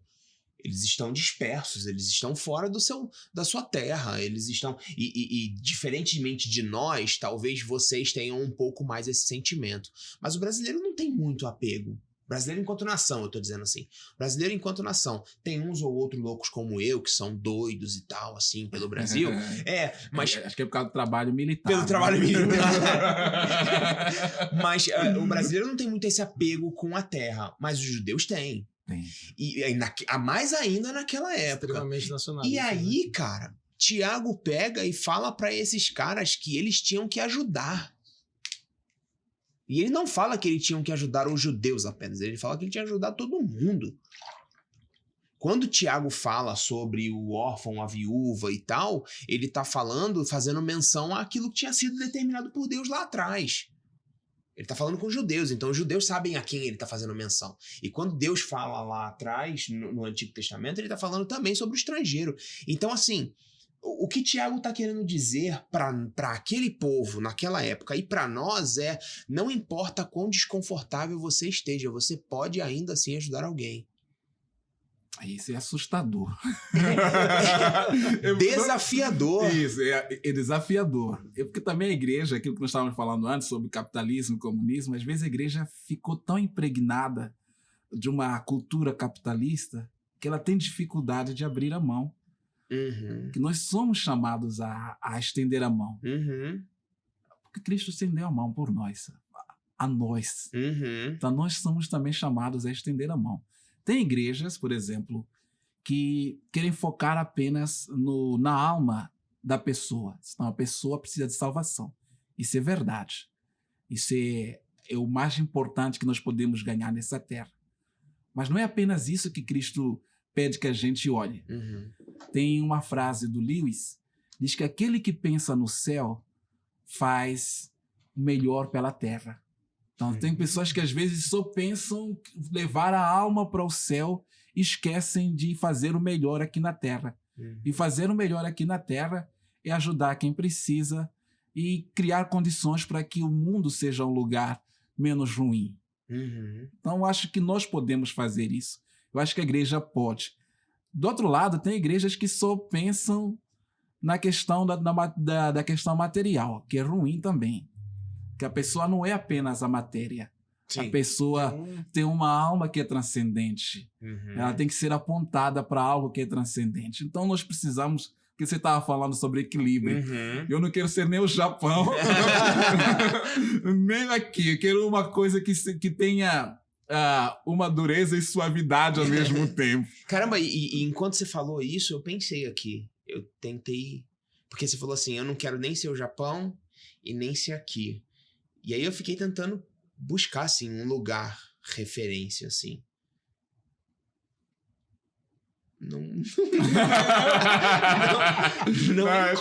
veio nada. Aí porque o Ocidente todo ele está em decadência. Caramba. Infelizmente, né? O Ocidente que era aquela luz que fazia com que o mundo sonhasse com liberdade, com respeito, parece que está em decadência. Mas você acha que o nosso distanciamento em relação a principalmente a igreja oriental custou pra gente alguma coisa em relação a isso? Porque eu acho que a igreja oriental, aqui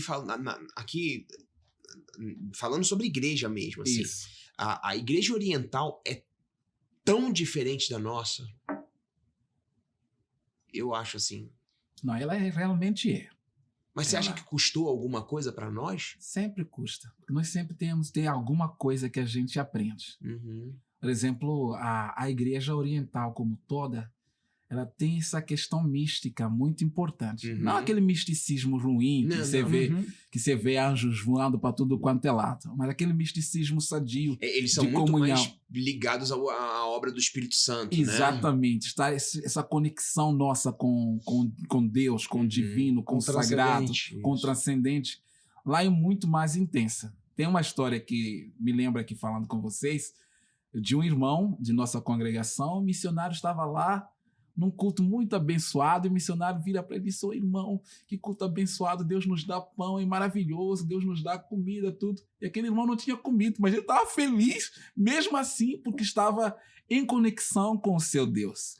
Então, a igreja oriental nos lembra que Cristo é o mais importante, que estar com Cristo é o melhor que nós podemos ter.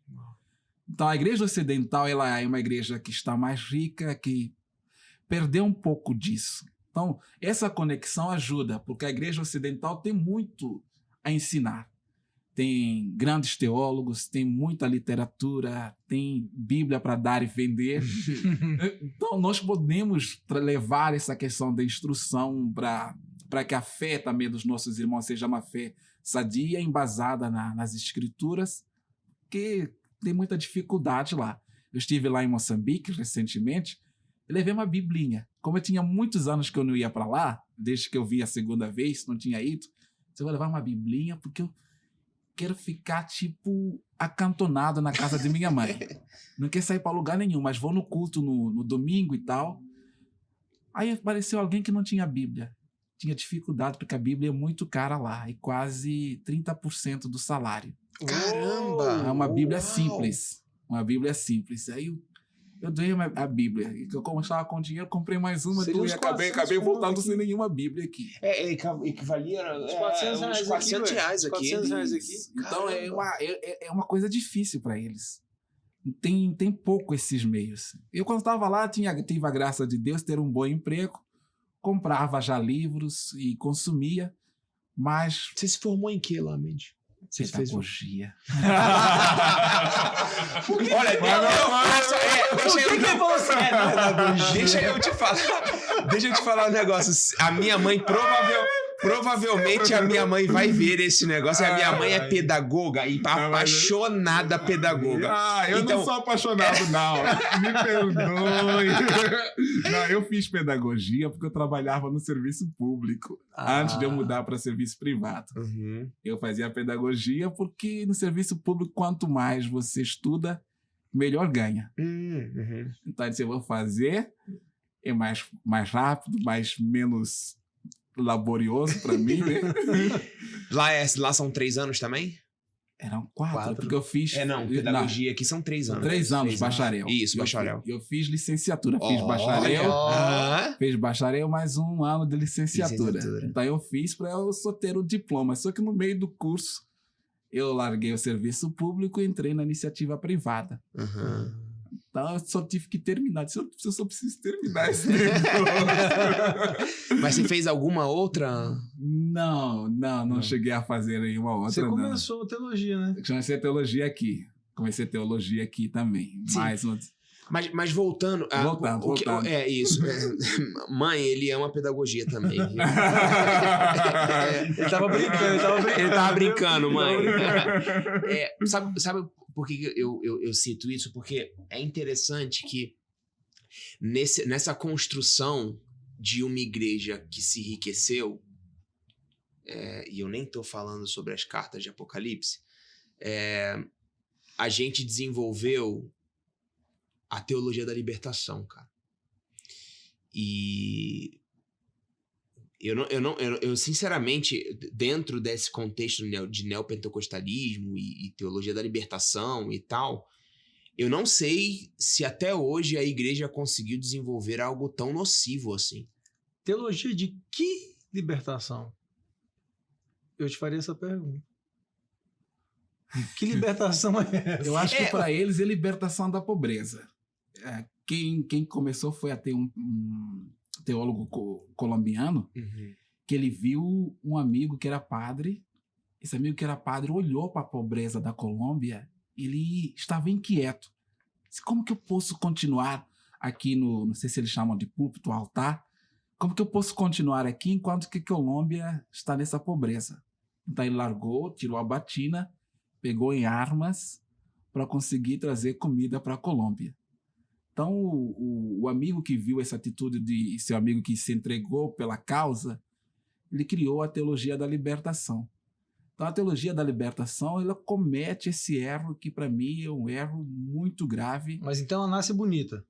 Nasce a partir de um problema, mas a solução é ruim. É a mesma coisa, você entende? É por isso que eu trouxe esse ponto, porque a gente meio que voltou para a mesma resposta em relação ao comunismo. Isso. E ao socialismo em si. Sim, o socialismo nasce bonito, com uma ideia utópica, segundo seus predecessores, falando que aquilo ali é inviável daquela forma, mas de outra maneira funcionaria.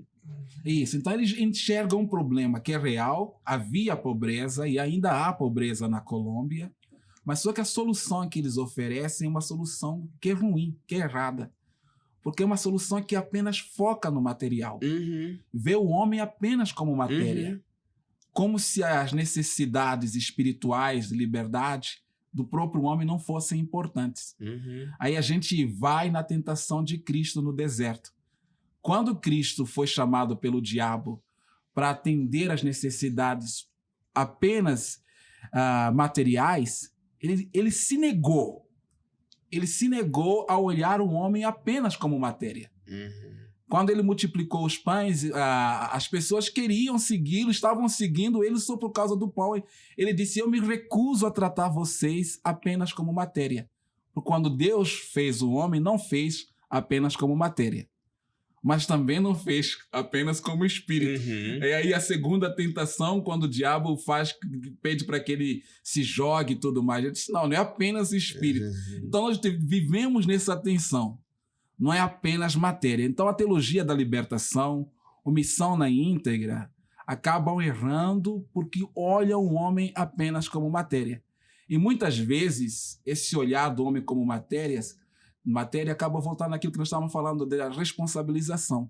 Às vezes o homem está naquela situação, por exemplo, de pobreza, porque a sua mentalidade não foi mudada. E o evangelho, quando chega e ele entra no nosso coração, quando é bem pregado, nos leva a uma responsabilização. A gente larga as práticas que são nocivas para o nosso próprio corpo, para a nossa própria família, e a gente procura ser um homem mais trabalhador, que se dedica no trabalho, que enxerga o trabalho como parte também do ministério, se eu não tiver ter sido chamado para um outro ministério, eu enxergo o trabalho como ministério, me dedico no trabalho, acabo caindo nas graças do patrão, ganhando mais, ou me tornando um profissional melhor e acaba melhorando a minha vida. Só que na teologia da libertação, assim como Missão na Íntegra, ele fica naquele assistencialismo quase que eterno com a pessoa. Porque ele ignora que o homem precisa de liberdade, de libertação. Aí, dentro dessa questão aí da responsabilização do homem, eu acho muito interessante porque aí, por exemplo, aí vem aqueles negócios da ideia de pecado geracional. Aí não, isso é algo que tá na sua família há muitas gerações e tal, e pá. Mano, para com essa brisa, pelo amor de Deus. Aí o cara... Quem tem Cristo não é nova criatura, não, aí o cara... Não, mas olha só, isso é um conceito, mano. Mas quem tem Cristo não é nova criatura. Aí o cara vira e o cara tá todo se assanhando lá pra cima das mulheres. Aí o maluco vai e pimba. Aí ele fala, não, porque tem um espírito na minha família de não sei o quê. Espírito caramba, negão. É você que é safado. É você que é vagabundo, cara. Rapaz. Eu costumo brincar com os jovens falando assim, olha só, a Bíblia manda a gente fugir da aparência do mal. Aí tá o jovem todo garrado no mal, aí falando, Deus, me livra disso aqui, Jesus. Não, mano, era da aparência. Ele pensa no mal 24 horas. Era da aparência, mano. Então assim, essa questão da responsabilidade, cara, tipo, mano, você tem uma responsabilidade no teu processo de conversão. E aqui eu não tô falando apenas do processo de conversão protestante, cristão. Eu tô falando de conversão enquanto metanoia, enquanto pessoa mesmo. Porque eu, por exemplo, enquanto cidadão, Gabriel, eu pensava coisas e eu agia de certas maneiras quando eu era mais novo e, caramba, você vai amadurecendo, você vai lendo coisas, você vai se informando, você vai se educando. Eu não posso mais andar. É muito claro isso na palavra, né? Quando eu era menino, eu andava como menino. E, puxa, que bom que você anda como menino quando você é menino. Mas o que não dá é pra você, velho, andar como menino. É tipo aquele tiozão na balada, cheio de menino em volta, e o tiozão se achando de o garanhão. E tal. Todo mundo olha e fala, o que esse tiozão tá fazendo aqui, mano? Outro dia eu tava pensando isso, olhando pro Isaac. Isaac tá com os dentinhos nascendo, né? E aí eu olhei, aí ele deu um sorriso. Coisa linda, cara. Um dente tem um pedaço, outro não tem, outro é gengiva e tal. Aí eu pensei, e na hora que eu olhei pra ele, eu falei, oh, meu Deus, sorriso lindo. O Espírito Santo ministrou isso no meu coração. Ele falou assim, olha só, você acha um sorriso banguela bonito porque ele é um bebê. Mas quando você vai pra uma pessoa adulta, não é bonito um sorriso banguela. Então existem... Aí vem a responsabilidade. Exato. Do processo de crescimento, ele se cuidar para isso é a responsabilidade dele. Cara, acho que é o 4º livro ali, A Soberania de Deus e a Responsabilidade do Homem. Quarto não, tá bem, tá um pouquinho para frente. Isso, esse aí, ó. Eu não sei se esse livro fala sobre isso, mas...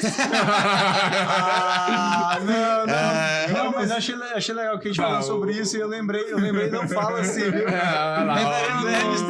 Eu não sei. Não é porque... Eu não vou entrar nessa temática aí, mas eu não sei se no calvinismo existe responsabilidade existe, humana. tá vendo aqui? Não, tá olha vendo só, aqui? não, deixa eu Olha a falar. prova que tem. Eu falo isso pra Tem ele. livro sobre isso. Eu falo isso pra ele, eu falo pra ele, pra mim, ele é o calvinista mais safado que eu conheço. Mas eu não Porque sou o calvinista. cara vai falando Eu sobre sou um amante das responsabilidade e tal. Eu literaturas falo, sai daí, cara. Eu sou um amante da literatura calvinista. Eu sei, tá vendo a questão do metanoia? Paulo fala o imperativo, transformai-vos pela renovação do vosso entendimento. Então, nosso entendimento, passamos a ter a mente de Cristo, então nos leva a comportamentos mais responsáveis. É isso. Cara, mas no calvinismo não tem isso. Não tem.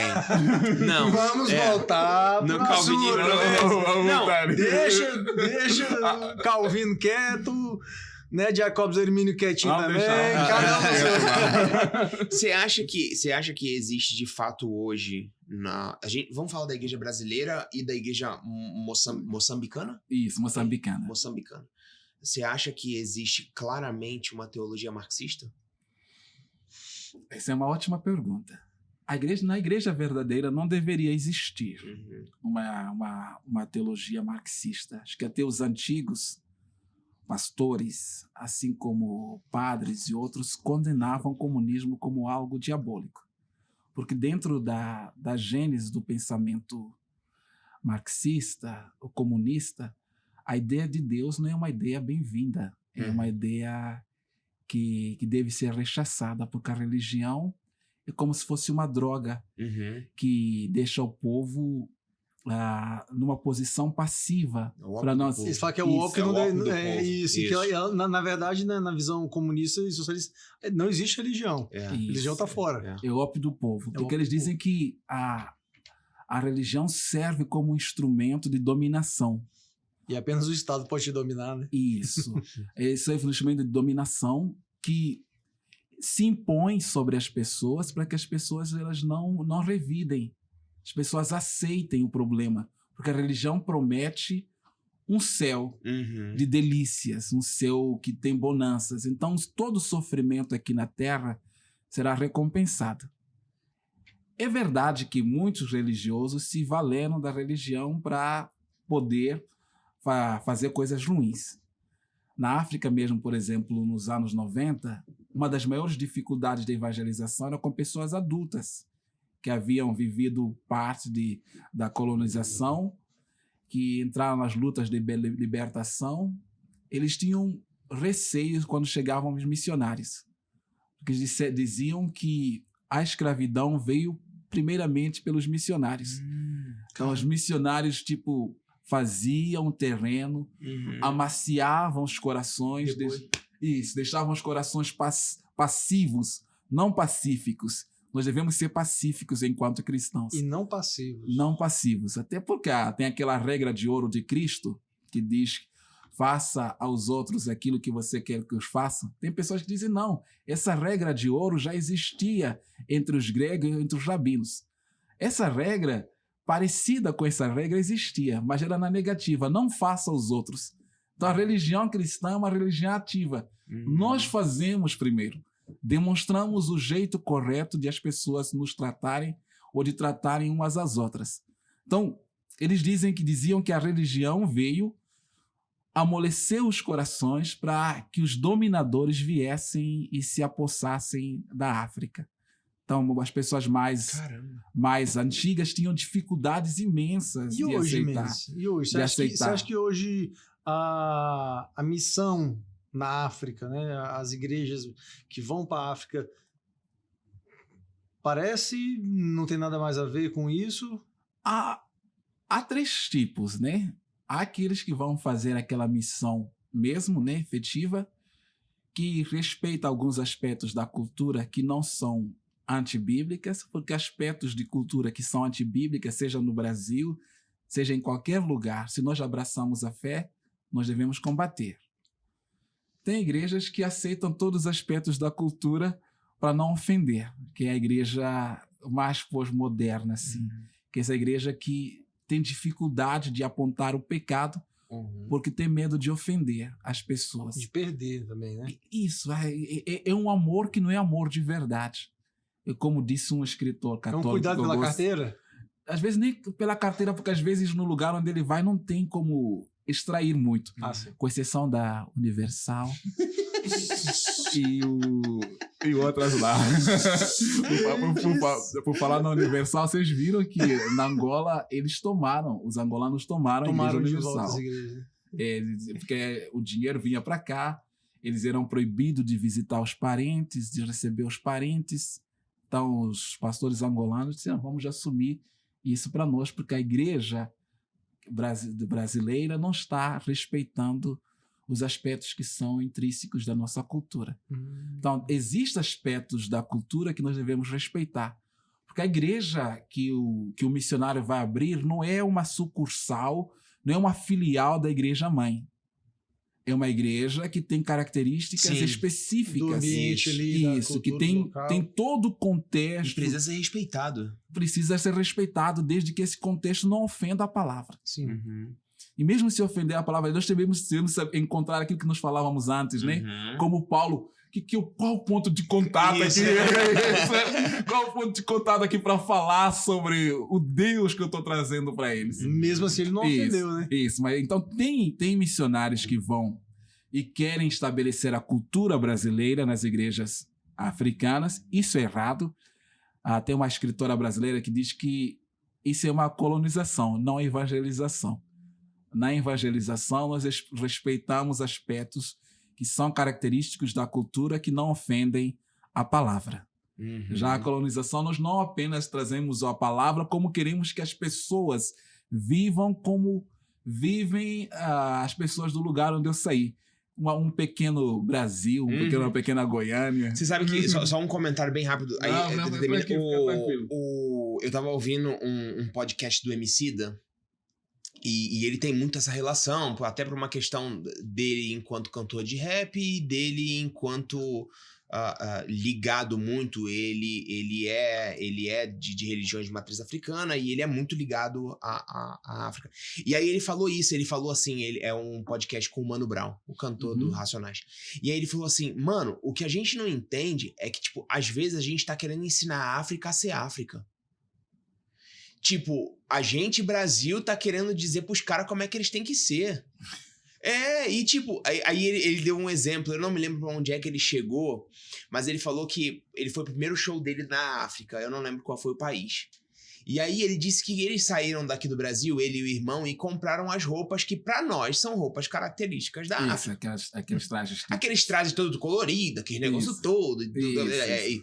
E aí disse que eles chegaram lá. E aí chegaram, pegou eles no aeroporto, levou eles para um espaço lá, e aí tinha um pessoal de lá meio que começando a conversar. Aí disse que teve uma hora que um dos caras lá virou para ele e falou assim, mano, deixa eu perguntar um negócio, cara. Vocês se vestem assim no Brasil, mano? Aí disse que ele falou assim, mano, tá ligado que, tipo, a gente tá tentando fazer um negócio aqui, é uma desapropriação cultural junto de uma apropriação cultural, não sei o que é.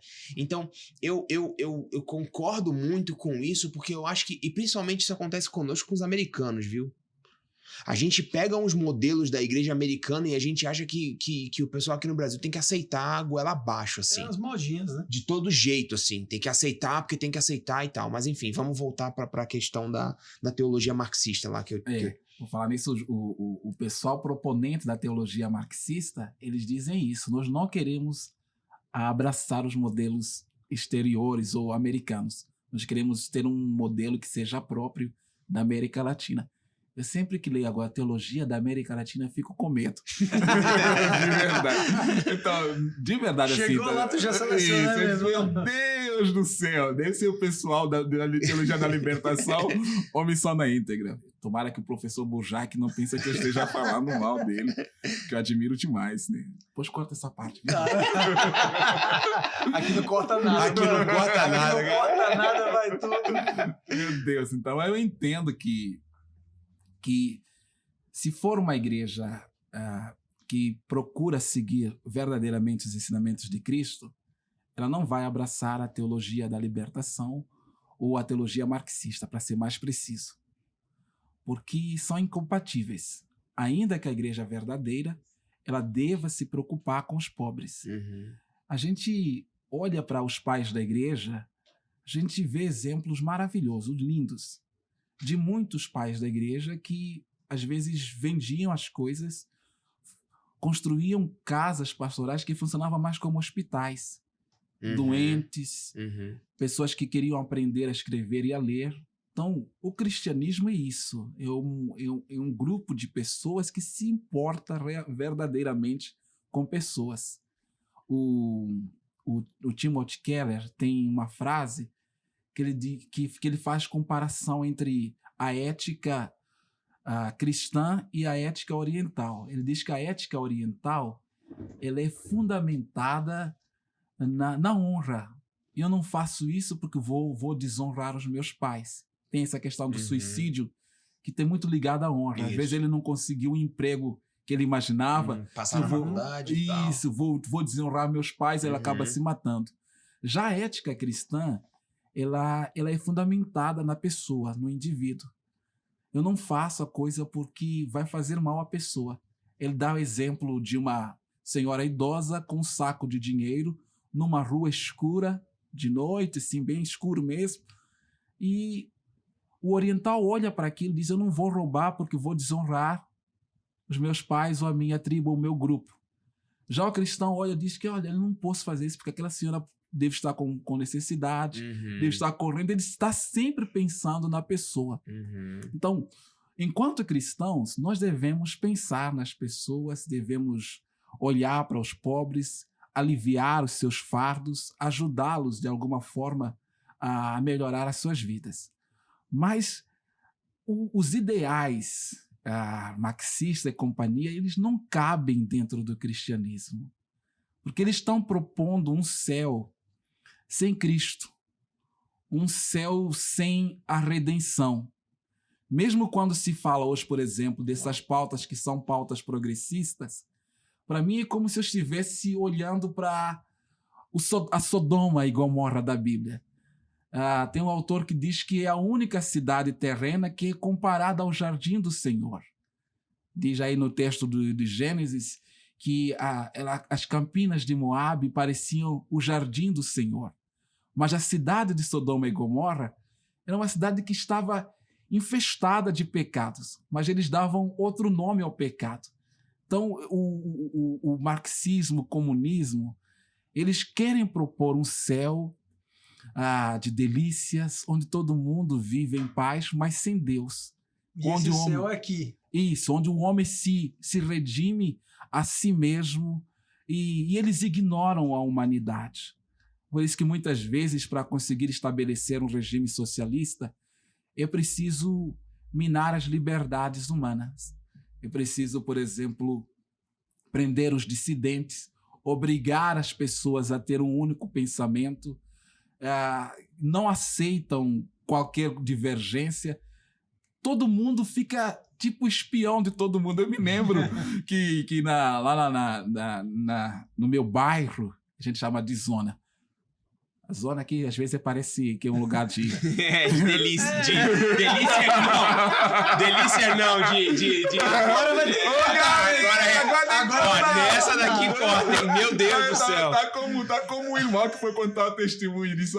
Irmão, quando eu não era crente, eu bebia e a mulherzada, o tempo bom demais da conta. Mas... Agora eu me perdi. Você morava na zona. Morava na zona. Então, tinha os chefes do quarteirão, chefe de 10 casas, chefe do bairro. Então, o chefe de 10 casas era responsável pelas 10 casas. Se ele visse alguma coisa estranha, ele denunciava ao chefe do quarteirão. Agora, imagina se o chefe de casa, dos 10 casas não fosse com a sua cara.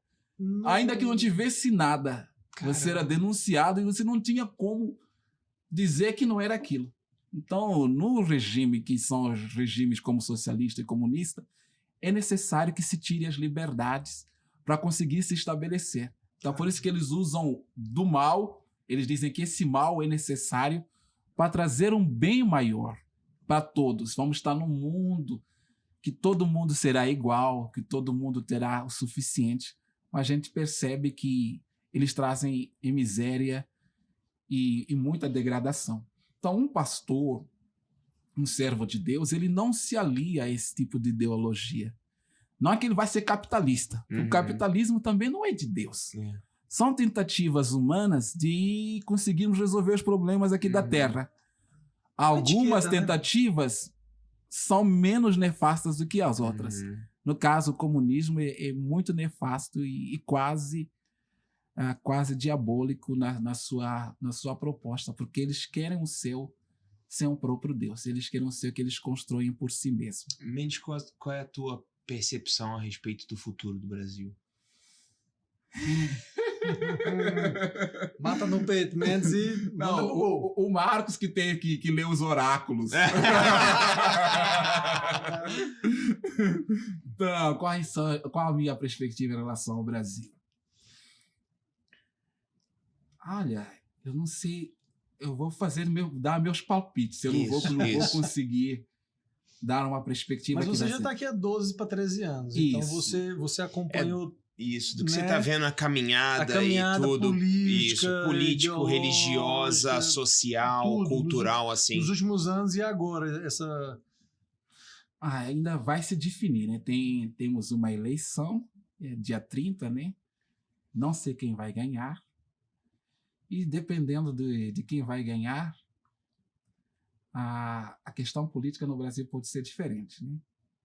Eu acho que a igreja, depois da eleição, precisa voltar para o lugar. Isso, em nome de Jesus. Mesmo. Precisa voltar. Eu acho que falhou de nossa parte, enquanto servos do Senhor, os pastores principalmente, eles não ensinaram nas igrejas sobre as questões políticas e as questões do nosso dia. Tem um teólogo alemão, que ficou suíço, né? Naquela época estava tudo misturado, o Karl Barth. Isso. Ele dizia que aquele que expõe a palavra, ele tem que ter a Bíblia numa mão e o jornal na outra. Aquilo que você estava dizendo sobre a questão, o que eu faço com isso amanhã? Com essa pregação, o que eu faço com essa pregação amanhã? Então, o pastor, o expositor bíblico, ele tem que estar atento à comunidade que o cerca. O Pedro Dulce, o teólogo aqui de Goiânia, ele diz que nossa teologia tem que responder às demandas do nosso tempo. Não podemos estar respondendo às perguntas que eram feitas no passado. Quando nós conversávamos no início, ele dizia sobre que essa questão do calvinismo, que serviu para um tempo, respondeu à demanda de um tempo. Então, nossa teologia tem que responder. Então, os pastores ignoraram muitos aspectos da vida prática brasileira e não pregaram, não ensinaram a igreja, não prepararam. Então, quando se viram diante do perigo, eles se meteram de cara, eles entraram e ficaram em pânico e começaram a ensinar, às vezes sem conhecimento de causa daquilo que estavam ensinando, só para alertar o perigo. Quer dizer, muitos pastores, por exemplo, nunca tinham falado na sua vida de comunismo, de marxismo, de socialismo, nem sabiam onde passava isso. por causa da eleição, por causa das coisas que estão acontecendo pelo mundo afora. Tiveram que se reinventar rapidamente. Isso, eles se despertaram e disseram, meu Deus do céu, irmão, não vote no fulano, não vote no fulano. Então, já é muito tarde. Eles poderiam ter se preparado melhor, ter ensinado melhor as suas igrejas, até por muitas questões que acontecem. Muitos dos nossos jovens vão para a igreja e saem da igreja e não aprendem. Quando chegam, por exemplo, nas universidades, eles têm muita dificuldade de defender a fé, porque não mergulharam nas escrituras e não conseguem ler também um mundo que os cerca pelas lentes das escrituras. Então, eu acho que a igreja deve voltar para a casinha, assim, no sentido de voltar para nós mesmos, pensar a nossa fé e tentar encontrar e ensinar respostas. Mas a questão do Brasil como tal, eu vejo assim uma problemática muito grande em relação à questão da justiça, né, Supremo. É bem verdade que em termos de justiça o Brasil avançou comparado ao Moçambique. Pelo menos desde que eu cheguei aqui, vi muita gente poderosa sendo processada, sendo condenada. Moçambique quase impossível. Há uns 2 casos que ocorreram, mas às vezes as pessoas conseguem escapar de forma bem tranquila, mais do que no Brasil. Eu vejo o problema maior na justiça. Se por exemplo, esse até o meu medo em relação, não é questão de fechar igrejas, etc, porque eu acho que não vão conseguir fazer isso. Mas vão minando as liberdades. Se, por exemplo, alguém que é ligado às correntes mais progressistas assumir, eu vejo que vamos ter dificuldades. Porque o nosso discurso enquanto igreja, mesmo que a gente fale com amor, escolha as melhores palavras do mundo, nosso discurso é sempre ofensivo. Porque é um discurso de luz. E a luz, Cristo diz que a luz ela ofende as trevas. Que as pessoas querem viver nas trevas, amam as trevas. Sim. Então, nós vamos ter dificuldades com alguns dos nossos discursos. Vão sofrer, como já sofrem, por exemplo, algumas pessoas que falam algumas coisas, podem ser processadas como discurso de ódio, como discurso que vai contra a humanidade como tal. Então, dependendo de quem for ganhar, nós vamos ter um Brasil diferente. Mas tu acha, então, que, por exemplo, a igreja acordou tarde? Acordou. Mas ainda está em tempo de continuar sóbria, acordada, com os olhos abertos, porque é difícil a igreja em si poder falar sobre esses temas, parece que não quer, não gosta, eu não consigo entender, né, porque que a igreja, né, sempre fez essa separação, pelo menos na minha época, né, nos meus 30 e algumas coisas de vida, né, a igreja nunca misturou os assuntos, nunca tocou nos assuntos de política e tal, mas é o que falou, a questão da Bíblia e o jornal. Isso. A soberania e a responsabilidade. Porque... E não ter um calvinismo. Oh, Jesus! Vai, segue. Então, assim, a igreja... acreditam que a igreja hoje, ela, independente do que acontecer, nós cremos que vai acontecer o melhor, né? Que o Senhor vai nos ajudar a intervir nessa causa, mesmo a igreja tendo acordado tarde. Mas você acredita, então, que, por exemplo, a igreja hoje, ela precisa, sim, né, continuar falando sobre isso, envolver os seus jovens nesses temas, e até porque ela não fala, e se ela não fala, chega nas universidades, vai ser dito. Isso. E aí vai ser apresentado coisas totalmente diferentes daquilo que a gente às vezes aprendeu. Isso. Porque hoje o que você ouve? A ditadura foi assim, assado e tal. Mas você não observa que, por exemplo, o primeiro golpe em 64, o primeiro golpe não foi dado, né, como eles dizem, né, a galera socialista fala que foi pelos militares. O primeiro golpe você vê o próprio parlamento, né, destituindo a autoridade do presidente, e aí, quer dizer, já dentro do próprio parlamento acontece um golpe. O povo aclama, as mídias aclamam os militares para resolver aquele negócio mal feito. Mas na escola a gente não aprendeu isso. Na escola você não aprende isso. Olha, eu tenho muito pouco a falar sobre o golpe militar. Tudo que eu vou falar é especulação daquilo que eu li e que eu ouvi, né? Então eu vou me omitir nessa parte aí da questão militar. Não, mas o exemplo até que eu dei é só pra gente entender, assim, que a igreja... A gente foi ensinado errado e a igreja, os líderes da igreja parece que nunca focaram em estudar, entender todos esses assuntos para poder abordar. A igreja falha. E nós falhamos por vários motivos. Primeiro, porque a gente acha que não é importante. Porque, geralmente, falar de política... se nós estamos falando muito de política nos nossos dias, significa que a coisa não está boa.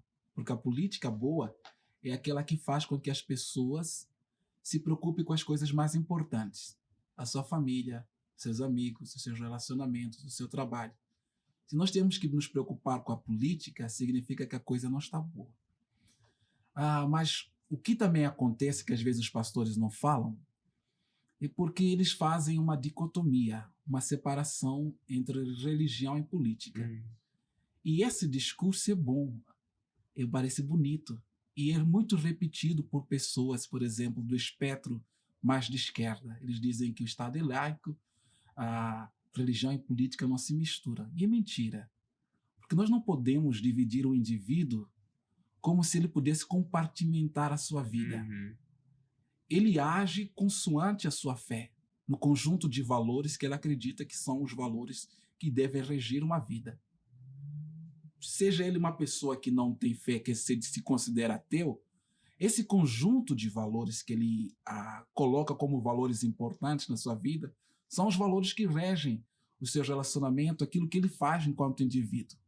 Então, a religião e política se misturam porque a política é feita por pessoas. E indivíduos que fazem políticas, eles vão para a política carregado de conjunto de valores que fazem ele, o indivíduo que ele é. Então, a política e a religião se misturam. O pastor, ele deve falar de política, não de política partidária. Porque, como dizem, né, Cristo não pertence a nenhum partido. Não tem nenhum partido de Cristo no Brasil. Não tem, nem mesmo o PSC, que é o Partido Social Cristão, não é de Cristo. É um partido político que, até porque a palavra partido significa partido mesmo, né? Divisão. Que é uma parte da sociedade que se identifica com aquele pensamento, que se junta para poder estabelecer ou para que os seus pensamentos sejam adotados pela maioria. Então, não existe nenhum partido cristão. Então, o pastor deve falar de política. Deve falar, por exemplo, das questões LGBTQIA+, ou das questões de gênero. O pastor tem que poder encontrar na Bíblia respostas que sejam satisfatórias, que sejam até racionalmente entendidas por todos, para poder ensinar a sua igreja. Infelizmente, felizmente, boa parte de nossas igrejas, os pastores não buscam essa formação, essa parte é infeliz. São pastores voluntariosos, são homens de Deus, que amam a Deus, que amam as almas, mas eu acho que eles poderiam buscar um pouquinho mais. Alguns não buscam por uma questão de orgulho, que é travestida de uma questão espiritual. Alguns dizem assim, eu não estudo porque Deus vai me revelar.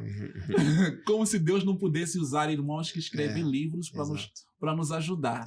Então, é um orgulho que é travestido de humildade. Eu acho que o pastor deve ensinar sobre os vários assuntos que fazem parte do nosso dia a dia.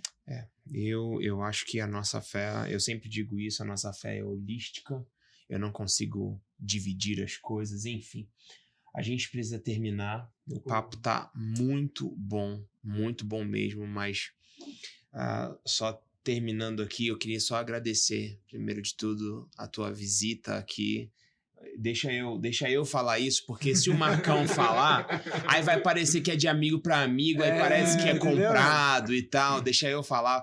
Você é o primeiro convidado que nós temos aqui. Opa! E nós, a nossa ideia é de quando o Marcão comentou de você e a gente cara, não, é ele. É exatamente disso, é de trazer alguém de fora, que veio de fora de tudo isso que a gente tá vivendo, porque essa é a ideia do disruptivo, do DRP.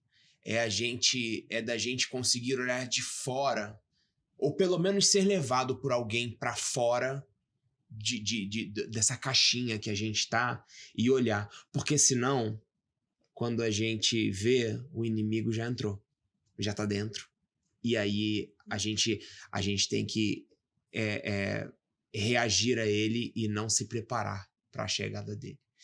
Só lembrando você se você ainda não fez a tua inscrição, vai aí para baixo, clica em se inscrever, ativa o sininho, ajuda a gente e lembrando do desafio também. Vamos tentar chegar, vamos chegar a os 1000 membros e espalha para todo mundo aí. Eu tenho certeza que esse papo de hoje aqui foi muito bom, tem muita gente que precisa ouvir isso. A gente caminhou sobre muitos assuntos da sociedade. A gente agradece teu apoio. Tem o primeiro episódio já, né? Ah, é? Fala aí. A gente já tem o primeiro episódio, tá aí embaixo, dá uma olhada. Sou eu e Marcão conversando um monte de lorota. Hoje a gente teve alguém mais inteligente aqui, graças a Deus, pra salvar a gente. Não esquece, se inscreve e é isso. Beijo, até semana que vem. Galera, beijo com Deus. Vai deixar ela dizer adeus também. Adeus para nossos amigos, Mendes. Então, gente, eu agradeço demais, Gabriel, Marcos. Agradeço também aos irmãos que nos acompanham. Espero que, de alguma forma, tenhamos contribuído para alguma coisa. Deus abençoe. Amém. Obrigado. Amém. Tamo junto, Mendes. Com Deus. Valeu. Até mais.